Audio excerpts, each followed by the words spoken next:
As someone who works with animals every single day, I get it. Our dogs, they're not just pets, they're family, right?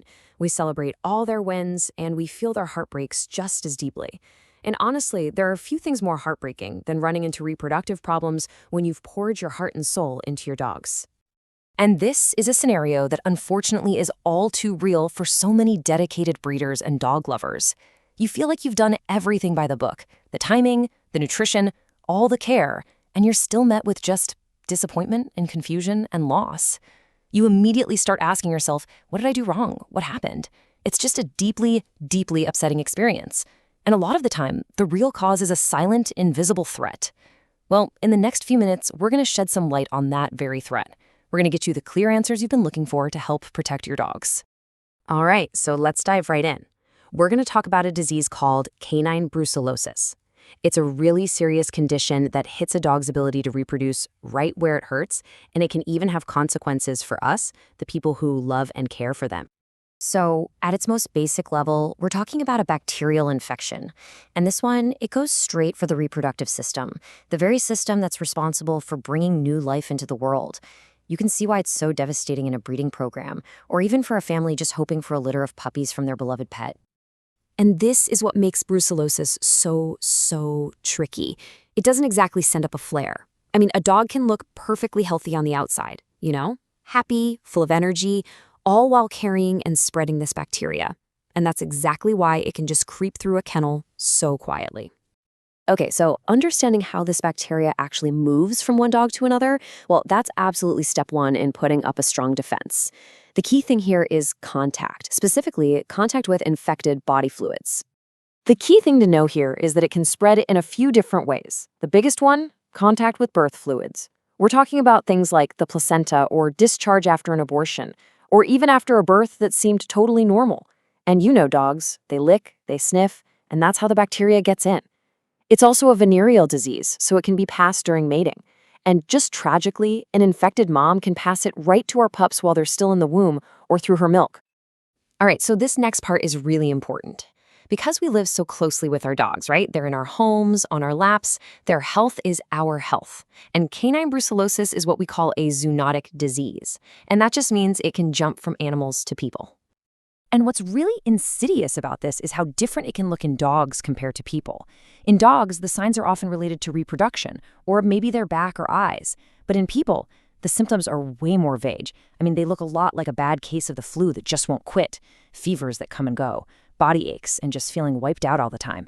This is why it's so critical for anyone working closely with dogs to be aware of this, because that flu that's been hanging around, it could be something more. Now, the risk isn't the same for everybody. Folks who are in frequent, close contact with dogs and, well, their biological materials, they're at the highest risk. That means people like me in the vet field, kennel staff, dedicated breeders, and lab workers. And we also have to be really mindful of kids because you know how close they get with the family pets.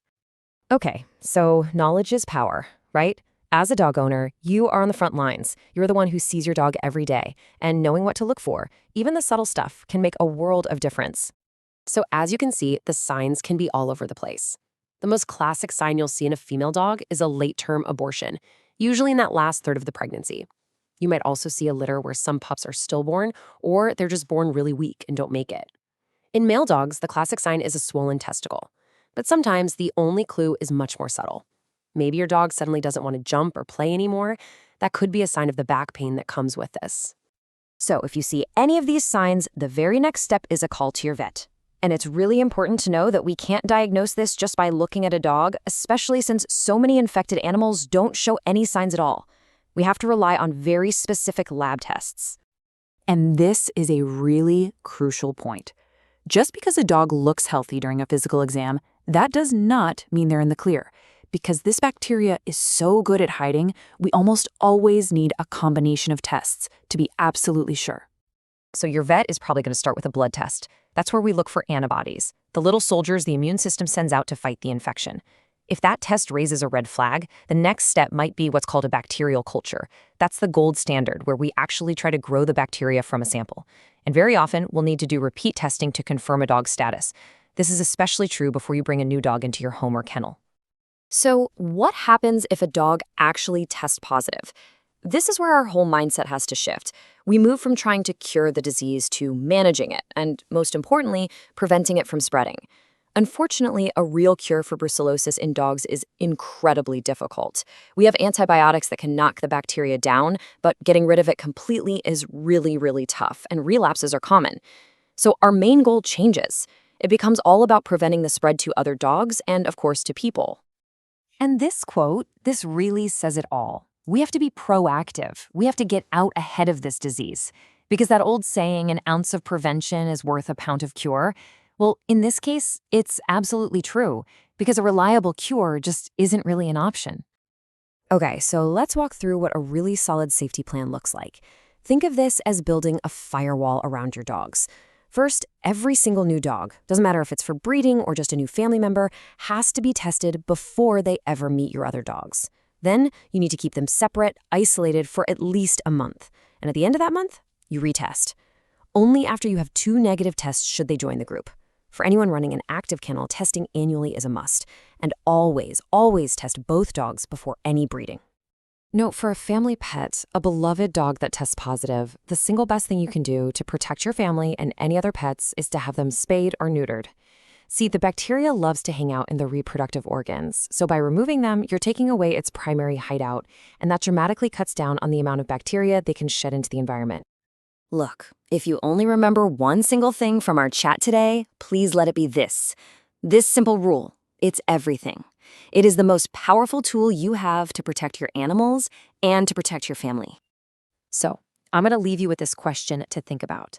Take a hard look at your own setup, your own protocols. It doesn't matter if you have 1 dog or 20. Is your plan strong enough to stop this silent threat before it even starts? Remember, this information is for educational purposes and is not a substitute for professional veterinarian advice. If you have any concerns about your pet's health, please consult with your certified veterinarian. They are your best resource for ensuring your companion lives a long, happy, and healthy life.